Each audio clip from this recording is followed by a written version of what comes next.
Hello students, welcome to my channel. इस channel का main aim आपको सीबीएसई क्लास 10th के बोर्ड एग्जाम के लिए बेस्ट प्रिपरेशन देना है। और इसके लिए हम क्या करेंगे, ओसवाल, एवरग्रीन और अरिहंत के सैम्पल पेपर्स को डिस्कस करेंगे और सॉल्व करेंगे सो दैट कि आपके फाइनल एग्जाम की प्रिपरेशन अच्छे से हो सके, राइट। आज हम करेंगे सीबीएसई का प्रीवियस ईयर सैम्पल पेपर है 2021 टू 22। ये टर्म 2 का सैम्पल पेपर है। 40 मार्क्स का आया था। टर्म 1 में एमसीक्यूज आए थे, लेकिन यू का पेपर थ्योरी पेपर था। अपने कंसेप्ट को और स्ट्रॉन्ग करने के लिए इस वीडियो में लास्ट तक बने रहना। आइए करते हैं सैम्पल पेपर टर्म 2 का। देखिए, तब 40 मार्क्स का पेपर आया था, ये 2 आवर्स के लिए। अब आप देखिए, जनरल इंस्ट्रक्शन है, इसमें 4 सेक्शन थे। आइए जल्दी से इनको पढ़ लेते हैं। ए सेक्शन में 6 क्वेश्चन है और 2 मार्क्स ईच क्वेश्चन है, तो 12 मार्क्स का ए सेक्शन है। बी सेक्शन में 4 क्वेश्चन है और 3 मार्क्स का एक है, तो 12 मार्क्स का ही बी सेक्शन है हमारे पास। तो सेक्शन सी हमारे पास है, 4 क्वेश्चन है, 4 मार्क्स ईच है, 16 मार्क्स का ये सेक्शन है, राइट। अब देखिए, सेक्शन ए का क्वेश्चन पहला पढ़ते हैं फटाफट से। Solve the quadratic equation x square plus 2√2x minus 6 equals to 0 for x. देखिए, क्वाड्रेटिक इक्वेशंस के हमने रूट निकाले हैं। देखिए, अब आप देखें, इसमें जब जब हम फैक्टराइजेशन मेथड लगाते हैं तो फैक्टराइज करना 2√2 को थोड़ा सा डिफिकल्ट है। आप इसमें क्वाड्रेटिक फार्मूले का इस्तेमाल कर लें। उसमें हम क्या करते हैं, ax square plus bx plus c से हम इक्वेशन को कंपेयर करते हैं। देखिए, a की वैल्यू आ गई 1, b की वैल्यू आ गई 2√2 एंड c की वैल्यू आ गई -6 एंड डिस्क्रिमिनेंट निकालते हैं। वो कितना होता है, b square minus 4ac। Values replace कर दें। जब आप कैलकुलेट कर लेंगे, देखें आपके पास डिस्क्रिमिनेंट कितना आ रहा है। फॉर्मूला क्या होता है रूट्स निकालने का, x is equal to -b plus minus √d/2a, right. अब b की वैल्यू और d और a की वैल्यू पुट कर दें। 32 और 2। अब √32 को कैसे लिख सकते हैं हम, देखिए 4 4 द 16, 16 2 द 32। 4 कॉमन आउट आ जाएगा बाहर। 4√2 डिवाइडेड बाई 2, यहाँ प्लस माइनस, एक बार हम प्लस करेंगे, एक बार माइनस करेंगे। तो देखिए, रूट कौन से बनते हैं, जब हम इन दोनों को -2 + 4 करेंगे तो ये हमारे पास आ जाएगा 2√2 डिवाइडेड बाई 2।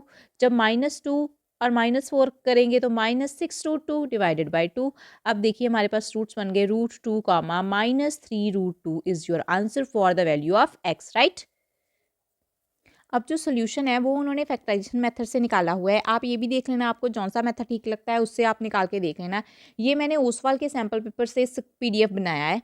नेक्स्ट क्वेश्चन में देखें, हमें एक एपी गिवन है और एक टर्म देके हमें पूछ लिया है कि ये कौन सी टर्म है एपी की, राइट। एपी में हम इसमें कौन सा फॉर्मूला अब हम इसमें ए एन का फॉर्मूला लगाएंगे। देखिए, ए की वैल्यू कितनी आ गई, -11/2। डी क्या होता है, A2 - A1 -3 + 11/2 that equals to -6 + 11/2, ये आ जाएगा हमारे पास 5/2। और ए एन की वैल्यू हमें दे दी है 49/2। तो ए एन का फॉर्मूला होता है a + n-1 d, उसमें वैल्यूज पुट करेंगे और हमारे पास आंसर आ जाएगा। एक बार इसका सोल्यूशन देख लेते हैं। इसके सोल्यूशन में देख लें, ए एन का फॉर्मूला लगाया है हमने, पहले ही डिस्कस कर लिया है। जो भी वैल्यूज थी हमने रिप्लेस कर दी है, उसके बाद तो कैलकुलेशन ही है। आइए डिस्कस करते हैं इसका नेक्स्ट पार्ट। और में क्या दिया हुआ है, ये भी एपी का क्वेश्चन है। हमने ए और बी की वैल्यू फाइंड आउट करनी है अगर ये सारे नंबर किस में है, एपी में। अब देखिए, एपी में एक कंडीशन होती है कि इसमें कॉमन डिफरेंस ऑलवेज सेम रहता है ना। अब हम इसको A1, A2, A3 और A4 मान सकते हैं। तो कॉमन डिफरेंस क्या होता है, A2 - A1 और A3 - A2 और A4 - A3। मीन्स हमने जो आगे वाली टर्म है उससे पीछे वाली टर्म माइनस कर देनी है और ये आपस में क्या रहेंगे, ऑलवेज सेम। तो ये कैसे आ जाएगा फिर, 7 - A equals to B - 7 equals to 23 - B। अब देखिए, हमारे पास इक्वेशन बन गई। ये भी इजी क्वेश्चन था।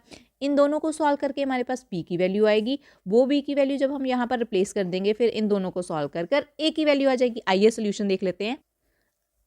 आप देख सकते हैं इसका सोल्यूशन। पहले हमें एपी का कॉमन डिफरेंस को इक्वल रख लिया, फिर दोनों इक्वेशन को इक्वेट करके बी की वैल्यू 15 आ गई। वो वाली वैल्यू हमने फिर यहाँ पर पुट कर दी और हमारे पास फिर वहाँ से ए की वैल्यू होगी। ए और बी दोनों की वैल्यू हमने फाइंड आउट करनी थी, राइट। Next question. अब नेक्स्ट क्वेश्चन देखें, एक सॉलिड पीस है मेटल का, क्यूबॉइड की शेप में है, उसको मेल्ट कर दिया और हमने n number of solid sphere बना लिए जिसकी रेडियस हमें दी है। हमने फाइंड करनी है एन, मीन्स हमने कितने नंबर ऑफ स्पेयर्स बनाए इस क्यूबॉइड को मेल्ट करने के बाद, राइट। अब हम क्या करेंगे, इसमें कौन सा फॉर्मूला लगेगा, जब भी ऐसे मेल्टिंग वाला क्वेश्चन हो तो कौन सा फॉर्मूला लगता है, वॉल्यूम के फॉर्मूले लगेंगे, राइट। हम क्या लिखेंगे, वॉल्यूम ऑफ क्यूबॉइड। तो इसमें क्या लगेगा, volume of cuboid equals to n time volume of sphere. अब इसमें देखिए आपको दोनों फॉर्मूले आने चाहिए, फिर क्वेश्चन ईजी है। वॉल्यूम ऑफ क्यूबॉइड क्या होता है? Length into breadth into height n into volume of sphere होता है 4/3 पाई आर क्यूब। आर की वैल्यू हमें दे दी है, देखिए 7/2 का क्यूब। इसको सॉल्व कर लें। अब आप ये सारी वैल्यूज़ को दूसरी तरफ ले जाइएगा और वहाँ से कटिंग करके सॉल्व कर लेना, इसका आंसर मिल जाएगा आपको। आइए एक बार सोल्यूशन देख लीजिए। जब आप कैलकुलेट करके सॉल्व कर लेंगे, देख लिया आपके पास एन की वैल्यू आ जाएगी 3। नेक्स्ट क्वेश्चन देखते हैं। नेक्स्ट क्वेश्चन में देखिए ए बी डायामीटर है, सेंटर उसका ओ है, बी सी एक टेंजेंट है सर्कल पर जो बी पर है, OP bisect the chord AD, जो ओपी है वो एडी को बाइसेक्ट कर रहा है, ए ओ पी 60 डिग्री है, एंड फाइंड सी, हमने सी एंगल को फाइंड आउट करना है, राइट। अब देखिए, अब ओपी जो है वो बाइसेक्ट कर रहा है एडी को, दैट मीन्स ओपी परपेंडिकुलर होगा एडी के।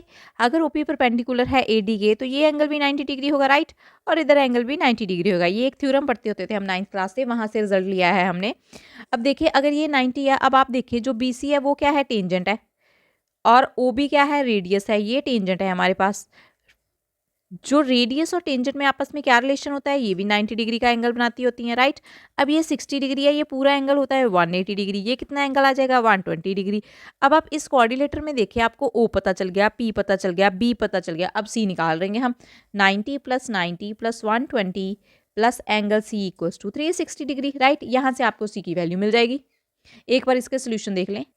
आप एक बार सोल्यूशन देख लें, पेपर में अच्छे से प्रेजेंट करके लिखना। अब फोर्थ क्वेश्चन है, एक और पार्ट है। एक्स ई वाई टेंजेंट दिया गया है हमें, सेंटर इसका सर्कल का ओ है, A B O 40 degree angle दिया है, हमने बी ए वाई निकालना है। बी ए वाई मीन्स ये एंगल फाइंड आउट करना है, और A O B angle find out करना है। ए ओ बी मीन्स ये वाला एंगल भी फाइंड आउट करना है। अब देखिए इसमें हम क्या करेंगे, ये ओ बी और ओ ए क्या है? रेडियस है। अगर ये दोनों रेडियस है तो ये दोनों साइड्स आपस में इक्वल होगी। अगर साइड इक्वल्स हों तो उनके आमने सामने वाले एंगल भी इक्वल होते हैं। दैट मीन्स अगर ये 40 है तो ये एंगल भी कितना होगा? 40 डिग्री होगा। अब ट्राइंगल के हमें 2 एंगल मालूम पड़ गए और थर्ड एंगल तो हम निकाल लेंगे। तो 40 + 40 कितना होगा? 80। उसको 180 से सब्ट्रैक्ट करेंगे तो ये एंगल कितना आ जाएगा हमारे पास? 100। अब आप नेक्स्ट एंगल के लिए देखिए, जो एक्स ई बाई टेंजेंट है, ओ ए हमारे पास ये रेडियस है, ये टेंजेंट है। टेंजेंट और रेडियस आपस में कितने डिग्री का एंगल बनाती हैं? 90 डिग्री का। तो इधर भी 90 डिग्री का बनाएंगी। अब आप देखें जो इतना एंगल है वो है 40, तो ये जो रह गया एंगल कितना होगा? 90 में से हम 40 माइनस कर देंगे, वो एंगल आ जाएगा हमारे पास 50। सो ये एंगल की वैल्यू हमारे पास आ जाएगी 50 डिग्री। अब आप सोल्यूशन का स्क्रीनशॉट ले सकते हैं अगर किसी ने लेना है तो, राइट। अब नेक्स्ट क्वेश्चन है हमारे पास फिफ्थ। देखिए, if the mode of the following frequency distribution is 55 then find the value of x. देखिए हमें मॉड की वैल्यू दे दी है 55, हमने एक्स की वैल्यू फाइंड आउट करनी है। अब जब मॉड 55 दिया है, हमने ये देखना है कि 55 कौन से क्लास इंटरवल में लाई कर रहा है। 45 to 60 में ये लाई कर रहा है, दैट मीन्स ये हमारे पास क्या होगी? एक मॉडल क्लास हो गई। अब मॉड का फॉर्मूला क्या होता है? L + F1 - F0 upon 2F1 - F0 - F2 into H और डिनोटेड बाय Z। अब इसमें L क्या है? 45 लोअर लिमिट बोलते हैं, F1 ये फ्रीक्वेंसी, इससे ऊपर वाली F0, इससे नीचे वाली F2, राइट। H क्या होता है? क्लास इंटरवल का डिफरेंस। 60 - 45 हमारे पास क्या आ जाएगा? 15 H। सो सभी वैल्यूज़ को हम इसमें पुट करेंगे और फिर हमें एक्स की वैल्यू मिल जाएगी। सोल्यूशन का स्क्रीनशॉट ले लिया अगर आपने लेना है। यहाँ पर उसने जो F0, F1, F2 वो चेंज कर लिया है, मैंने लिया है F1 - F0, 2F1 - F0 - F2। आप पुट करके देख लेना, यही इक्वेशन बनेगी। इसको सॉल्व करने के बाद आपके पास एक्स की वैल्यू आ जाएगी 5, राइट। अब देखिए इसमें कुछ डिफिकल्ट तो है नहीं है, 45 उधर जाके सब्ट्रैक्ट हो जाएगा, हो गया सब्ट्रैक्ट। जो चीज़ इधर डिवाइड हो रही है उधर जाके मल्टीप्लाई हो जाएगी, और ये 15 अंदर जाके इन दोनों से मल्टीप्लाई हो जाएगा। फिर हम इन दोनों को सॉल्व कर लेंगे, एक्स वाली टर्म्स को एक साइड कर लेंगे और कांस्टेंट को एक साइड कर लेंगे, और एक्स की वैल्यू हमारे पास आ जाएगी 5। अब नेक्स्ट क्वेश्चन देख ले। Find the sum of the first 20 terms of an AP whose n term is given an equals to 5 - 2n। हमने पहली 20 टर्म्स का सम फाइंड आउट करना है, मीन्स S20 फाइंड आउट करना है। Sn का क्या फॉर्मूला होता है? n/2 2a + n - 1d, right. अब n की वैल्यू हमें मिल गई है 20, a चाहिए और d चाहिए। a n की इक्वेशन दी है, अगर हम n की जगह पर 1 पुट कर दे तो हमारे पास क्या बन जाएगा? 5 - 2 दैट इज इक्वल टू 3। ये हमारे पास फर्स्ट टर्म आ गई। अब हमने d ढूंढना है। अब हम अगर a1 की वैल्यू ये a2 की वैल्यू निकाल लेते हैं, 5 - 2 × 2 दैट इक्वल्स टू, देखिए 1। अब देखिए ये A1 है, ये A2 है, D क्या होता है A2 माइनस A1। सो D की वैल्यू हमारे पास क्या आ जाएगी 1 माइनस 3 दैट इक्वल्स टू -2। सभी वैल्यूज़ हमारे पास हैं, इस इक्वेशन में पुट करिए और आपके पास आंसर आ जाएगा, राइट। एक बार आप देख लें, इतनी कैलकुलेशन तो अब आप 10th क्लास में हैं, सॉल्व कर ही सकते हैं, राइट। चलिए आगे। अब नेक्स्ट क्वेश्चन है हमारे पास, देखिए सेक्शन बी का 7th, draw 2 concentric circles of radii 2 centimetre and 3 centimetre. जो भी कंसेंट्रिक सर्कल्स होते हैं वो कौन से होते हैं, जिनका सेंटर ऑलवेज सेम होता है। एक में रेडियस हमने 2 सेंटीमीटर लेनी है और सेकेंड टाइम हमने रेडियस 3 सेंटीमीटर लेनी है। चलिए आगे चलते हैं।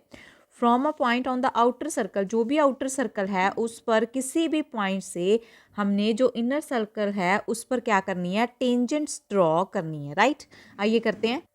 अब देखिए हमने सेंटर O माना है, इससे हमने एक रेडियस 2 सेंटीमीटर वाला सर्कल ड्रॉ कर लिया और एक रेडियस 3 सेंटीमीटर वाला सर्कल ड्रॉ कर लिया। अब नेक्स्ट वो क्या कहता था, जो आउटर सर्कल है उस पर कोई भी पॉइंट लें, मान लीजिए ये पॉइंट ले लेते हैं। अब हमने इस पॉइंट से जो इनर सर्कल है उस पर टेंजेंट ड्रॉ करनी है। जिस भी सर्कल पर टेंजेंट ड्रॉ करनी होती है हम क्या करते हैं, उसके सेंटर को और उस पॉइंट को ज्वाइन कर देते हैं। यहाँ से हमने टेंजेंट ड्रॉ करनी हो, फिर हम उसका मिड पॉइंट निकाल लेते हैं, राइट। जब मिड पॉइंट मिल जाएगा तो इस पॉइंट को हम सेंटर मानकर एक सर्कल ड्रॉ कर लेंगे, राइट। और और ये वाला सर्कल सामने वाले सर्कल को जौन से 2 पॉइंट्स पर कट करेगा वहां से हम टेंजेंट्स को ड्रॉ कर देंगे। देखिए ऐसे। अब नेक्स्ट क्वेश्चन देखिए ट्रिग्नोमेट्री का है। If A B is a tower of a height 50 metre, a man standing on its top observed 2 cars on the opposite sides of the tower with the angle of depression 30 degree and 45 degree respectively. Find the distance between the two cars. देखिए एक man है जो 50 metre tower के ऊपर खड़ा है, वो 2 car को ऑब्जर्व कर रहा है। एक का एंगल ऑफ डिप्रेशन 30 है और एक का 45 है। ये लाइन इसके पैरेलल है तो ये हमारे पास एक ट्रांसवर्सल लाइन होगी। अगर ये 30 डिग्री है तो ये भी कितना आ जाएगा, फिर 30 डिग्री। ये 45 है तो ये भी कितना आ जाएगा, 45 डिग्री। अब नेक्स्ट देखें, find the distance between 2 cars. हमने फाइंड आउट करने के लिए हम पहले BC निकाल देंगे, फिर BD निकाल देंगे, उसको ऐड कर लेंगे। ये कैसे करेंगे, हम ये 2 अलग अलग ट्रायंगल्स ले लेंगे। इस ट्रायंगल में 50 मीटर और 30 को यूज़ करके हम BC निकालेंगे और सेकंड ट्रायंगल में हम 50 मीटर और 45 को यूज़ कर BD निकालेंगे। अब एक बार इसका सोल्यूशन देख ले। बी एंगल 90 डिग्री है, हमें पता है। अब देखिए ये हमें 30 डिग्री दिया हुआ है और एक हमें ये वाली वैल्यू दे दी है। हम फॉर्मूला करते होते पंडित बद्री प्रसाद हर हर बोले सोना चांदी तोले। अब आप देख लें ये हमारे पास एक परपेंडिकुलर है और ये बेस है। P और B किस में आ रहे हैं, तो tan में आ रहे हैं। तो tan 30 डिग्री लगेगा परपेंडिकुलर ओवल बेस, तो उसमें वैल्यू पुट करके हमारे पास CB की वैल्यू आ गई 50√3 मीटर। ऐसे ही अब देखें tan 45 डिग्री लगाएंगे हम equals to AB upon BD, वहाँ से हमें BD 50 मीटर मिल गया। अब CD क्या था, दोनों को ऐड करेंगे, दोनों को ऐड कर दिया, 50 दोनों में से कॉमन ले लिया, √3 की वैल्यू पुट कर दी और फिर उसको 50 से मल्टीप्लाई कर दिया। सो हमारे पास CD की वैल्यू आ जाएगी। अब नेक्स्ट 9th क्वेश्चन देखें। The mean of the following frequency distribution is 25, find the value of f। देखिए इसका मीन दे दिया है, हमने एक फ्रीक्वेंसी निकाल के बतानी है, उसको उसने f नाम दे दिया है। अब देखिए जो मीन का फार्मूला होता है x y is equal to summation fi xi upon summation fi होता है। अब इसमें सारी वैल्यूज पुट करेंगे, वहाँ से इक्वेशन बन जाएगी और f की वैल्यू मिल जाएगी। आइए देख लेते हैं इसका सोल्यूशन। देखिए क्लास इंटरवल दिया था, उसके हमने मिड पॉइंट्स निकाल लिए, फ्रीक्वेंसी दी थी fi xi निकाल लिया, उसका टोटल कर लिया, वो आ गया 940 + 35f और फ्रीक्वेंसी का भी टोटल कर लिया, उसको इस फॉर्मूला में पुट कर दिया। जब हम फॉर्मूला में पुट कर देंगे देखें आपके पास ये इक्वेशन आ जाएगी। अब क्रॉस मल्टीप्लाई करके हम इसको सॉल्व कर लेंगे। जो f वाली टर्म्स है वो एक साइड कर लेंगे और जो कॉन्स्टेंट है उनको एक साइड कर लेंगे, वहाँ से हमें f की वैल्यू मिल जाएगी। अब इसी क्वेश्चन का और पार्ट है, find the mean of the following data using assumed mean method. Assumed mean method में हम क्या करते हैं, हम एक अज्यूम करते हैं मीन जिसको हम a बोलते हैं और उसको फिर हम सारे x से माइनस करते हैं और तब उसका मीन निकालते हैं और बाद में a को ऐड करते हैं। आइए इसका भी सोल्यूशन देख लेते हैं। तो जो भी हमें क्लास इंटरवल दिए थे उसका हमने मिड पॉइंट निकाला। अब देखिए ये कितने टर्म्स है, ये 5 टर्म्स है, तो सेंटर में कौन आ रहा है, ये आ रहा है। तो इसको हम क्या मानते हैं, अज्यूम्ड मीन मानते हैं, a मान लिया। तो x जो है, जितने हमारे पास x हैं उन सब में से हम a को माइनस कर देंगे, कर दिया माइनस, ये इसको हमने d मान लिया। अब f और d को आपस में मल्टीप्लाई करेंगे, कर लिया मल्टीप्लाई। तो अज्यूम्ड मीन है तो मीन का फॉर्मूला क्या बन जाएगा, a हमने सब्ट्रैक्ट किया था सब में से, तो a को हम ऐड करेंगे plus summation fd upon summation f, values replace करेंगे और हमारे पास आंसर आ जाएगा। अब नेक्स्ट क्वेश्चन देख लें। Height of a 50 student of class 10th of a school are recorded and following data is obtained, find the median height of the student. देखिए इसमें mean का क्वेश्चन भी आ गया, मीडियन का क्वेश्चन भी आ गया और मॉड का क्वेश्चन भी आ गया है ना। अब देखिए हमने यहाँ पर मीडियन हाइट फाइंड आउट करनी है, ये हमें एफ दिया है। अब जब भी हमें एफ दिया हो तो मीडियन के लिए हम क्या फाइंड आउट करते हैं, सबसे पहले C F, L plus N by two minus C F divided by F into H. जो ये डिवाइडेड है ये सिर्फ इनके नीचे होता है, एल बाद में ऐड होता है, right. So median equals to this. So अब देखिए हमने क्यूमुलेटिव फ्रीक्वेंसी निकाल ली। क्यूमुलेटिव फ्रीक्वेंसी कैसे निकालते हैं, 4 को ऐसे लिखा, 4 में 11 ऐड किया 15। अब जो 15 है उसमें नेक्स्ट ऐड करेंगे 12, जो 27 है उसमें नेक्स्ट ऐड कर देंगे 34, 34 में 10 ऐड कर देंगे 44 और 44 में 6 ऐड करेंगे 50। तो ऐसे हम क्यूमुलेटिव फ्रीक्वेंसी को फाइंड आउट कर लेते हैं। अब क्लास 10th में आपने इतना तो सीख ही लिया होगा, है ना। अब देखिए n दिया हुआ है हमें 50, इवन नंबर है, n/2 फाइंड आउट कर लिया, n/2 आ गया हमारे पास 25। अब हमने देखना है कि 25 क्यूमुलेटिव फ्रीक्वेंसी में कहाँ पर लाई कर रहा है। 15 तक तो 25 नहीं आ रहा, 27 में 25 कवर हो रहा है, दैट मीन्स ये हमारी क्या होगी, मीडियन क्लास हो। सो मीडियन क्लास से हमें सब वैल्यूज मिल जाएंगी जिसको पुट करके हम आंसर में ले लेंगे। एल की वैल्यू कितनी आ जाएगी 140, एफ आ जाएगा हमारे पास 12 और सी एफ क्या होता है, जो भी मीडियन क्लास होती है उसमें क्यूमुलेटिव फ्रीक्वेंसी जो ऊपर वाली होगी उसको हम सी एफ मानेंगे, राइट। एच क्या होती है, दोनों का क्लास डिफरेंस। अब देखिए सबकी वैल्यू हमने लिख ली और फॉर्मूला में पुट कर दी और वहां से हमें इसका आंसर मिल जाएगा। अब हम करेंगे सेक्शन सी। सेक्शन सी का ये फर्स्ट क्वेश्चन है, पी क्यू हमें कॉर्ड दिया है जिसकी लेंथ 8 सेंटीमीटर है, एक सर्कल है जिसकी रेडियस 5 सेंटीमीटर है, पी और क्यू पर दो टेंजेंट्स हैं जो टी से ड्रॉ की गई हैं, है ना। Find the length of TP, हमने टीपी की लेंथ फाइंड आउट करनी है, राइट। अब करते हैं इसका सोल्यूशन। आप देखिए T P and T Q अगर दो टेंजेंट्स हैं, टी से हमने ड्रॉ की हैं, तो हम एक थ्योरम पढ़ते हैं कि एक्सटर्नल पॉइंट से अगर दो टेंजेंट्स कोई ड्रॉ करें तो उनकी लेंथ आपस में इक्वल होती हैं। दैट मीन्स टी पी और टी क्यू की लेंथ आपस में इक्वल है। So this implies T P Q is an isosceles triangle. So T O is the angle bisector of P T O. So that means जो T O है वो P T ओ को दो equal parts में divide कर रहा है। अब देखिए जो ओ टी है वो परपेंडिकुलर है पी क्यू के, राइट। अगर ओ टी परपेंडिकुलर है पी क्यू के तो जो ओ टी है वो पी क्यू को बाइसेक्ट कर रही होगी। So O T bisect P Q, ये भी एक थ्योरम है 9th क्लास की। अब आप आगे देखें, P R equals to R Q equals to 4 centimetre. So ये हमें पी क्यू पूरी लेंथ दी थी 8 सेंटीमीटर। अब हमें पता चल गया जो टी ओ है वो इसको बाइसेक्ट कर रही है, दैट मीन्स 4 सेंटीमीटर ऊपर हो गया 4 सेंटीमीटर नीचे हो गया, पी आर और आर क्यू आपस में इक्वल हो गए। अगर ये 4 सेंटीमीटर है, रेडियस हमें 5 सेंटीमीटर गिवन है, तो उससे हम आर ओ की वैल्यू फाइंड आउट कर सकते हैं, जो ओ आर की वैल्यू फाइंड आउट कर सकते हैं। कैसे करेंगे, ये एंगल 90 डिग्री है तो इसमें हम पाइथागोरस थ्योरम लगा के आर ओ की वैल्यू फाइंड आउट कर लेंगे। देखिए वो मिल गई हमको। अब आगे देखें कि जो दो ट्रायंगल्स हम लेंगे कौन कौन सी, एक लेंगे हम T R P, right, T R P ये वाली ट्रायंगल, और दूसरी ट्रायंगल हम लेंगे, देखें कौन सी, पी आर ओ, और एक लेंगे हम पी आर ओ। ये दो ट्रायंगल्स में अब हम काम करेंगे। देखिए इसमें एक एक एंगल तो हमें 90 डिग्री मिल रहा है। अब एक एंगल हमने और कॉमन शो करना है सो दैट कि हम ए सिमिलरिटी को यूज कर सकें। अब देखिए हमने लिखा T P R plus R P O equals to 90 degree, right. देखें T P R plus R P O, जो टेंजेंट है वो हमेशा जो रेडियस है उसके साथ कितने डिग्री का एंगल बनाएगी, 90 डिग्री का एंगल बनाएगी, राइट। तो ये पूरा एंगल 90 है, तो इन दोनों को ऐड करके हमने क्या लिख लिया, 90 डिग्री के इक्वल, ये रहा। अब नेक्स्ट देखिए T P R plus P T R, T P are ये वाला angle and P T R ये वाला एंगल, ये दोनों एंगल भी कितने होंगे, इक्वल्स टू 90, बिकॉज ये अकेला 90 है तो इन दोनों का सम भी किसके इक्वल होगा, 90 डिग्री के इक्वल होगा। जब इन दोनों को हम इक्वेट करेंगे तो ये आपस में कैंसिल होकर ये दो एंगल इक्वल आ गए। देखिए हमने लिख लिए। अब बाय ए सिमिलरिटी दोनों ट्रायंगल आपस में सिमिलर हो गई। अगर ट्रायंगल आपस में सिमिलर हो जाए तो ट्रायंगल के कॉरस्पॉन्डिंग साइड्स की रेशियो भी इक्वल होती है। अब हम देख लेते हैं इसमें। सो अब हम P U T P upon P O, next R P upon R O. देखिए मैं वैल्यूज रिप्लेस कर दी, वहां से हमारे पास टीपी की वैल्यू आ जाएगी, राइट। अब नेक्स्ट क्वेश्चन है 12th, इसके दो पार्ट्स हैं। इसमें आपको एक ऑप्शन भी मिलती है, अ 2 digit number is such that product of its digit is 24। 2 digit number है, उनके दो डिजिट्स का जब प्रोडक्ट करे वो 24 बनता है। If 18 is subtracted from the number the digits interchange their places. अगर 18 हम उस नंबर से सब्ट्रैक्ट कर देते हैं तो डिजिट अपनी प्लेस से इंटरचेंज हो जाता है। फाइंड द नंबर, वो वाला नंबर हमने फाइंड आउट करना है।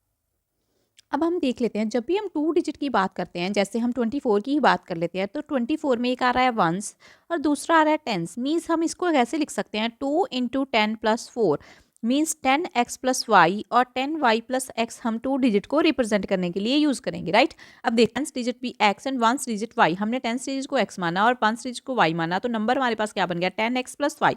गिवन हमें दिया है कि प्रोडक्ट ऑफ डिजिट्स हमें दिया है 24, मीन्स x को अगर हम y से मल्टीप्लाई करेंगे तो आंसर आएगा 24, वहां से हमने y की वैल्यू निकाल ली। अब नेक्स्ट उसने एक और कंडीशन दिया, given that 18 is subtracted from the number, जो 18 है उसको हमने नंबर से सब्ट्रैक्ट कर दिया। तो जो डिजिट्स हैं वो इंटरचेंज कर लेते हैं अपनी प्लेसेस, मींस y की जगह पर x हो जाएगा और x की जगह पर y हो जाएगा। हो गया। अब देखें, इसको हमने सॉल्व कर लिया, इससे हमें एक और इक्वेशन मिल जाएगी। वो हमें इक्वेशन मिल गई, ये इक्वेशन थी ना 9x minus 9y equals to था 18, y की वैल्यू हमने रिप्लेस कर दी, 9 उधर जाके कैंसल आउट हो गया। अब यहाँ से हमारे पास एक क्वाड्रेटिक इक्वेशन बन गई। क्वाड्रेटिक इक्वेशन बन गई तो उसके हमने रूट्स फाइंड आउट करने आते हैं, चाहे आप फैक्टराइजेशन मेथड लगा लें चाहे क्वाड्रेटिक फार्मूला लगा लें, वहाँ से हमें 2 रूट्स मिल जाएंगे। जो भी नेगेटिव है उसको हम रिजेक्ट कर देंगे, राइट, और पॉजिटिव को सिलेक्ट कर लेंगे। अगर x की वैल्यू 6 है तो y की वैल्यू कैसे निकालेंगे, 24/x था तो 24/6 कर देंगे तो 4 आ जाएगा, तो नंबर हमारे पास आ जाएगा 64। अब इसी का और पार्ट है, the difference of the squares of 2 number is 180। 2 number ले लेते हैं, मान लेते हैं x एंड y है, उनका डिफरेंस कितना है, उनके स्केयर्स का डिफरेंस कितना है 180। Next the square of the smaller number, देखिए y हमने बाद में लिखा है तो y स्मॉलर होगा, y का स्केयर कहता is 8 times the greater number equals to 8x। तो ये वाई स्केयर की वैल्यू हम इसमें रिप्लेस कर देंगे, ये क्या बन जाएगा, x square minus 8x equals to 180, x square minus 8x minus 180 equal to 0। ये हमारे पास एक क्वाड्रेटिक इक्वेशन बन गई। अब इसको सॉल्व करना आपको आता है, चाहे फैक्टराइजेशन लगाएं और चाहे क्वाड्रेटिक फार्मूला लगा के आप इसको सॉल्व कर लें। सोल्यूशन देख लें आप, इन्होंने फैक्टराइजेशन किया है, 18 इंटू 10 करेंगे 180 आएगा, और माइनस 18 प्लस 10 करेंगे तो -8 आएगा। वहाँ से 2 रूट्स आ गए हमारे पास, एक x equals to 18, x equals to -10, -10 को हम रिजेक्ट करेंगे, है ना। So number can't be negative, so x की वैल्यू हमारे पास आ गई 18, वहाँ से 8x की वैल्यू आ जाएगी। और हमारे पास था y square equals to 8x, y square की वैल्यू आ गई 144, तो जब स्केयर रूट करेंगे तो y की वैल्यू आ जाएगी 12, so hence smaller number is 12 and greater number is 18। Next question हमारे पास केस स्टडी का है, ये काइट्स के रिलेटेड क्वेश्चन दिया हुआ है, ट्रिग्नोमेट्री का क्वेश्चन है, और इसमें ऊपर देखिए उन्होंने बताया हुआ है कि 14 जनवरी को इंटरनेशनल काइट डे मनाया जाता है, राइट। और ये नीचे उन्होंने काइट्स की पिक्चर भी दी है और एक डायग्राम दिया हुआ है, सब उसमें मेंशन किया हुआ है, ये उसने वैल्यूज पहले भी लिखी हुई हैं जो ऊपर दी हैं। अब देखिए हमने फाइंड आउट क्या करना है, the lengths of the string used for kites A and B as shown in the figure. जो ए है वो भी एक काइट है और बी है वो भी एक काइट है, और बताया गया है ए एंड बी पर 2 काइट्स हैं और सी पर एक मैन है, उसके हाथ में दोनों काइट्स की स्ट्रिंग है, एक का एंगल ऑफ एलिवेशन 30 डिग्री है और दूसरे का एंगल ऑफ एलिवेशन 60 डिग्री है। हमने length of string find out करनी है, मीन्स हमने ए सी फाइंड आउट करना है एंड हमने बी सी फाइंड आउट करना है। अब आप देखिए, जब हम इस ट्रायंगल की बात करते हैं तो इसमें जब ए सी फाइंड आउट करना होता है तो हम क्या करेंगे, इसमें ए डी की वैल्यू दी है 30 डिग्री के अपोजिट वाला क्या होता है, परपेंडिकुलर, और 90 डिग्री के अपोजिट वाला हाइपोटेन्यूज, और नीचे वाला जो रह गया वो क्या होता है, फिर बेस होता है। अब देखें आप, इसमें ए डी की वैल्यू दी है, हमने ए सी की फाइंड आउट करनी है, ये हमारे पास पी है और ये एच है। पी और एच किस फॉर्मूला में आते हैं, पंडित बद्री प्रसाद हर हर बोले सोना चांदी तोले। अब देखिए पी और एच आ रहे हैं साइन में, तो दैट मीन्स हम लगाएंगे sine 30 degree equals to 50 metre by A C, यहाँ से हमारे पास ए सी की वैल्यू आ जाएगी, राइट। अब आप देखें, जब हम सेकंड ट्रायंगल की बात करते हैं उसमें भी हम क्या लगाएंगे, sine 60 degree equals to 60 upon B C, वहाँ से हमारे पास दूसरी स्ट्रिंग की वैल्यू आ जाएगी। अब नेक्स्ट क्वेश्चन पढ़ते हैं, the distance D between these 2 kites, ये जो डिस्टेंस है हमने ये फाइंड आउट करना है, 2 काइट्स के बीच में कितना डिस्टेंस है, राइट। अब देखें, ये एंगल दिया है हमने 30, ये एंगल दिया है 60, फुल एंगल कितना होता है 180 का, फुल एंगल होता है 180 का, दैट मीन्स 60 प्लस 30 90, 90 180 से सब्ट्रैक्ट करेंगे, ये कितना आ गया हमारे पास 90 डिग्री आ गया। अब देखें, हमें ये लेंथ भी स्ट्रिंग की पता है और इस स्ट्रिंग की लेंथ भी पता है और डी हमने फाइंड आउट करना है। जब भी 90 डिग्री दे दिया दैट मीन्स ये राइट एंगल ट्रायंगल होगी। राइट एंगल ट्रायंगल में हम क्या लगा सकते हैं, पाइथागोरस लगा सकते हैं। सो डी स्क्वायर आ जाएगा हमारे पास A C square plus B C square, वहाँ से हम इसकी वैल्यू फाइंड आउट कर लेंगे। सोल्यूशन में आप देख लें, साइन 30 डिग्री की वैल्यू क्या आएगी हमारे पास, ए डी अपॉन ए सी, उसकी वैल्यू हमने रिप्लेस कर दी, साइन 30 डिग्री होता है 1/2, वहाँ से ए सी की वैल्यू आ गई। ऐसे ही हमने साइन 60 डिग्री लिखा, B E upon B C, वहाँ से बी सी की वैल्यू आ गई। अब हमें मालूम है कि ये तीनों एंगल्स क्या बना रहे हैं आपस में, अब नेक्स्ट देखिए, हमने एक एंगल फाइंड आउट करना है ACB, वो हमने फाइंड आउट कर लिया 90 डिग्री आएगा। इससे जो ट्रायंगल है वो हमारी राइट एंगल बन गई। उसमें हम क्या लगा सकते हैं, पाइथागोरस लगा सकते हैं। पाइथागोरस लगा के फिर हमने उसको सॉल्व कर लिया, राइट। देखिए क्वेश्चन में समझने वाली बात यही होती है कि हमने क्या दिया है और हमने क्या निकालना है, राइट। बाकी तो आप कैलकुलेशन कर ही लोगे। नेक्स्ट की स्टडी देखिए, एक सर्कस टेंट के बारे में है। उसने देखिए क्या बताया हुआ है, the tent is in the shape of cylinder surmounted bye a conical top. देखिए एक टेंट है, वो कैसा है, उसकी नीचे का पोर्शन जो है वो क्या है, सिलेंडर है, और उसके ऊपर क्या है, एक कॉनिकल टॉप लगा हुआ है। If the height and diameter, अब उसने डायमेंशंस दे दिए हैं, height and diameter of the cylindrical part 9 metre and 30 metre respectively, and conical का दे दिया है 8 metre with the same diameter as that of a cylindrical. Means cone और सिलेंडर का जो डायमीटर है वो सेम है। हमने निकालना है the area of the canvas used in making the tent. Area निकालने के लिए हम क्या करेंगे, area of cylinder plus area of conical tent add कर देंगे। अब आप देखिए एरिया ऑफ कैनवस क्या है, curve surface area of cylinder, and curve surface area of cone वो क्या होता है 2πrh, और कोन का होता है πrl। अब हमारे पास L की वैल्यू नहीं है, तो L कैसे फाइंड आउट करते होते हैं, हमारा होता है L is equal to square root of h square plus r square. वहाँ से हमारे पास L की वैल्यू आ गई, तो सारी वैल्यूज हमने फार्मूला में पुट कर दी, वहाँ से कैलकुलेट करके हमारे पास एरिया ऑफ कैनवस आ गया। अब नेक्स्ट क्वेश्चन पढ़ते हैं। The cost of canvas bought for a tent at the rate of 200 per square meter if 30 square meter canvas was wasted during stitching। देखिए अब हमने कॉस्ट फाइंड आउट करनी है। हमें एक टेंट का कर्व सरफेस एरिया मालूम पड़ गया है, और हमें जो है पर स्क्वायर मीटर के हिसाब से 200 रुपीज़ लगेंगे, और 30 स्क्वायर मीटर वेस्ट होगा, मतलब 30 स्क्वायर मीटर हमें एरिया में और ऐड करके फिर इसकी कॉस्ट निकालेंगे। सो अब देखिए हमने 30 ऐड कर लिया, इसमें इनटू कितना करेंगे 200, सो हमारे पास आंसर आ जाएगा। ये था आपके पास टर्म 2 का पेपर। ये वाली वीडियोस में ओसवाल के सैम्पल पेपर्स को डिस्कस करा करेंगे। अगर आपको ये वीडियो अच्छी लगी है तो चैनल को सब्सक्राइब कर लेना और